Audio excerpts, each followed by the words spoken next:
The sun rose over the platinum belt of South Africa's northwest province on August 9, 2012.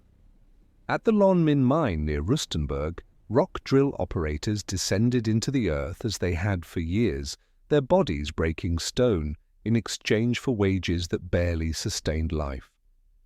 They earned far below what they believed their dangerous work deserved. 3,000 miners walked off the job that morning.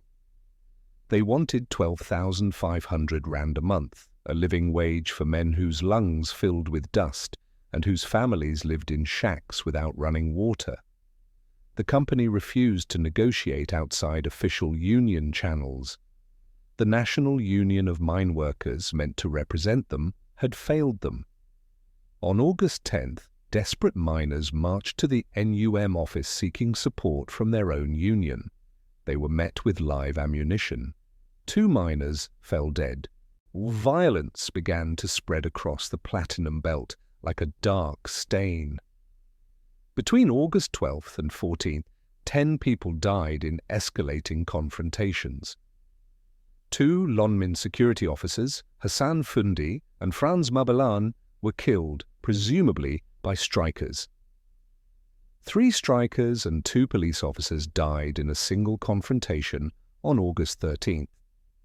That night, across South Africa, police officers circulated photographs of the brutalized bodies of their fallen colleagues. Something had shifted in the air, something irreversible. The miners gathered on a small rocky hill, a koppie near the mine. They carried machetes and clubs, tools they said they needed for daily survival in the bush. They refused to surrender them. They waited. The decision had already been made. The South African Police Service would forcibly disperse the striking miners from the koppie. But top leadership knew bloodshed was likely, but reconciled themselves with it anyway. 3 police units converged on the hill from separate directions: the National Intervention Unit, the Tactical Response Team, and a mixed unit. Tactical vehicles rolled across the dusty ground. Officers took position. The miners stood their ground. What happened next lasted 11 minutes. At the first location, 17 miners were shot.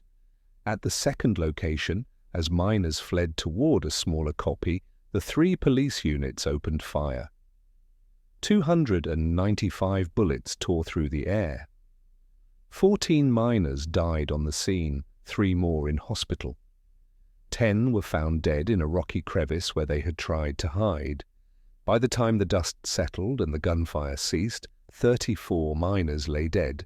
78 others bled from serious injuries.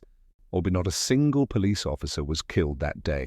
Forensic pathologists would later determine that 30 of the miners died from high-velocity ammunition fired from R5 assault rifles, the rest from handguns and shotguns. The police claimed self-defense. Evidence would tell a different story. 250 miners were arrested in the aftermath. Authorities initially charged them with the murder of their own colleagues under an apartheid-era law. Public outrage forced them to drop the charges. Josephine Lehota never came home. His 15-year-old daughter Paleza watched the brutal images on television, hoping he was among the injured. He wasn't. She and her 5 siblings were left to survive on their mother's wages as a cleaner at the same mine. Miners who survived the shooting could not unsee what they witnessed. Some of them were shot execution style, one said, voice breaking. You should have seen how some of their heads were shot at. There was so much blood.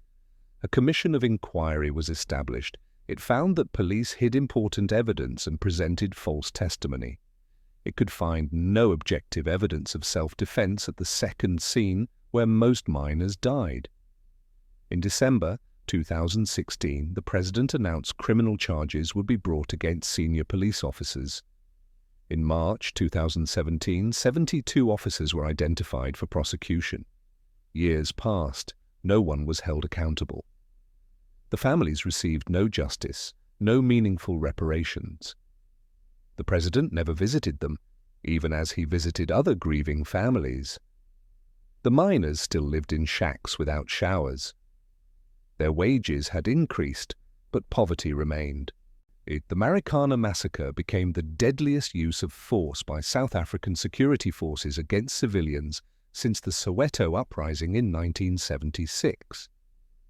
It has been compared to the 1960 Sharpeville massacre. 44 people died during those days in August 2012. On that small koppie near Rustenburg, blood soaked into South African soil, and a question hung in the air that has never been answered. How many more must die for a living wage?